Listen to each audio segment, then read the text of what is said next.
তনিমাস লাইফে আপনাদেরকে আরো একবার আমন্ত্রণ। এই যে হাতে দেখতে পাচ্ছেন এটা রেডি পরোটা, দুই সাইডে কাগজ দিয়ে আছে। তো এই যে একটা কাগজ ছড়ালাম, আরো একটা কাগজ ছড়িয়ে দিলাম। এটা হচ্ছে পরোটাটা, এভাবে ধরে ফ্রিজ থেকেই জাস্ট এভাবে দিয়ে দেবেন।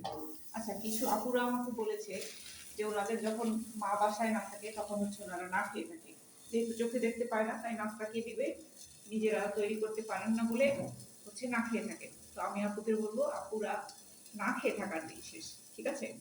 যে বানিয়ে খেতে পারবেন সে তো আরো ভালো কথা, আর যার বানাতে সমস্যা, রান্নায় ভয়, তারা কিন্তু রেডি পরোটা যদি আপনারা বাসায় রাখতে পারেন তাহলে কিন্তু এটা খুবই সহজ ভাজা। আমি আজকে দেখিয়ে দিচ্ছি কিভাবে আপনারা 1-2 মিনিটেই ভেজে একটা ডিম পোস্ট করে, ডিম পোস্টের রেসিপিও আমার চ্যানেলে আছে, দেখে নেবেন।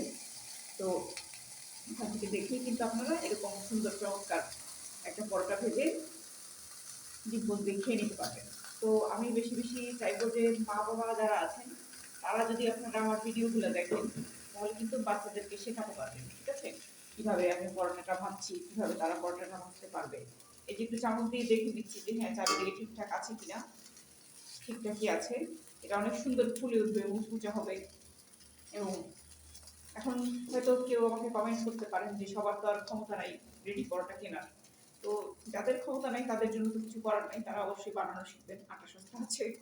আর যাদের হচ্ছে ক্ষমতা আছে তারা এক প্যাকেট কিনে রাখলে আপনারা বিপদের সময় মা যখন বাসায় না থাকবে না খেয়ে থাকতে কিন্তু আর হবে না, ঠিক আছে?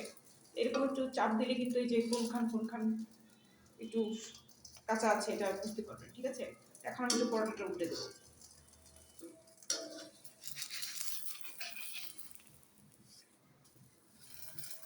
একটু হাত দিয়ে দেখে নেবো ঠিক মতো হয়েছে কিনা। মাঝে মাঝে আবার একটু ঠিকভাবে না উল্টাতে পারে, না ঠিকঠাকই উঠেছে, একটু চামচ দিয়ে একটু ঠিকঠাক করে দিচ্ছি।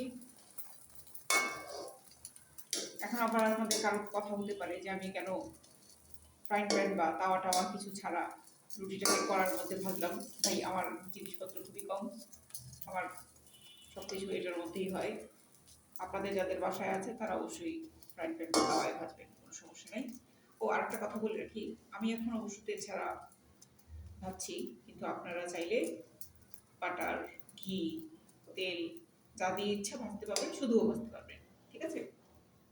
এটা কিন্তু খুবই সহজ। আর এটা কোন কোম্পানি সেটা আমি বলবো না, কারণ আমাকে তো আর কেউ স্পন্সর করে নাই। যে কোনো একটা কোম্পানির হলেই হলো, আপনারা আপনাদের সুবিধা মতো কিনে নেবেন, ঠিক আছে?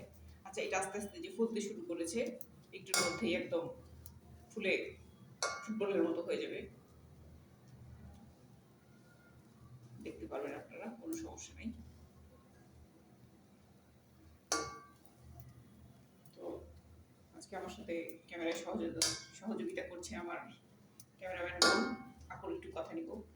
আচ্ছা আপু, আপনার কি মনে হয় এই যে ইজি, মানে এই যে রেডি ইজি পরোটা ভাজাটা, এটা তো চোখে দেখা লোকের জন্য যেরকম সহজ, যারা চোখে দেখতে পায় না তাদের জন্য তো এদিকটা একটু বেশি হয়ে গেল মনে হয়, একটু পোড়া পোড়া গন্ধ পাচ্ছি।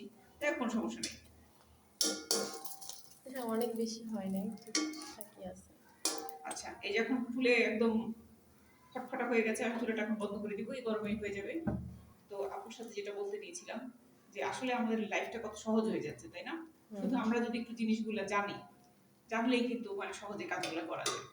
কারণ এই জন্য ইনফরমেশনের খুবই দরকার। তো ইনফরমেশনের জন্য কিন্তু আমার চ্যানেলের সাথে আপনাদের থাকতেই হবে। আর থাকতে হলে কি করতে হবে আপু? Like, comment, subscribe subscribe. করতে হবে আর বেশি বেশি শেয়ার। তো ঠিক আছে বন্ধুরা, টাটা।